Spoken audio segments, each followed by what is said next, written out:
মুমিন ফারহানা, ব্রাহ্মণবাড়িয়া, প্রশ্ন করতে পারেন। মাননীয় স্পিকার, আপনাকে ধন্যবাদ।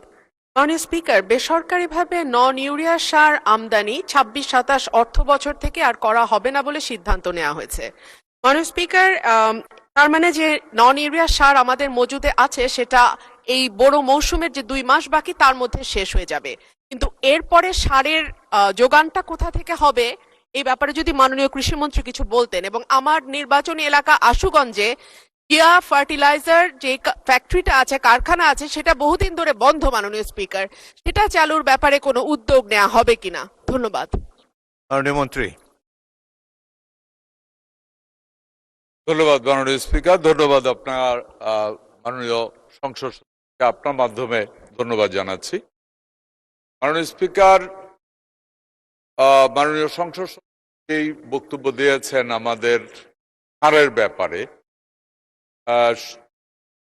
এই মুহূর্ত পর্যন্ত আমাদের কাছে যেই পরিমাণ ইউরিয়া সার আছে, আমরা জুলাই পর্যন্ত আমাদের জুন বা জুলাইয়ের বিগিনিং বা মিডল পর্যন্ত আমাদের ইউরিয়া সার আছে।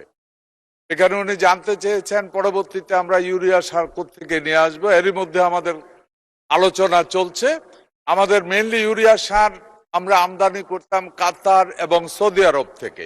এরই মধ্যে আমাদের প্রতিনিধি মাননীয় প্রধানমন্ত্রীর একজন উপদেষ্টাকে কাতারে পাঠিয়েছেন, ওনার সাথে গতকাল রাতেও আমার কথা হয়েছে। আমরা আশা করি খুব দ্রুত আমরা যদি আমাদের যুদ্ধের মধ্যে আমরা আলোচনা চলছে যে আমাদের ওই বিতর্কিত যে জায়গাটুকু আছে ওইখানের ভিতরে এর মধ্যে আমাদের তেলের ট্যাঙ্ক যেহেতু ছেড়ে দিচ্ছে, আমরা আশা করি আমাদের সারের জাহাজও ছেড়ে দেবে। সার নিয়ে খুব বড় ধরনের সমস্যা হবে না। যে ওনার দ্বিতীয় যে প্রশ্নটা ছিল আমাদের ইউরিয়া ছাড়া বাকি যে সারগুলি প্রাইভেট সেক্টরে ইম্পোর্ট।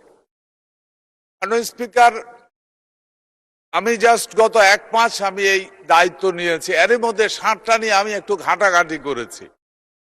মাননীয় স্পিকার, আমি ব্যক্তি জীবনেও একজন কৃষক।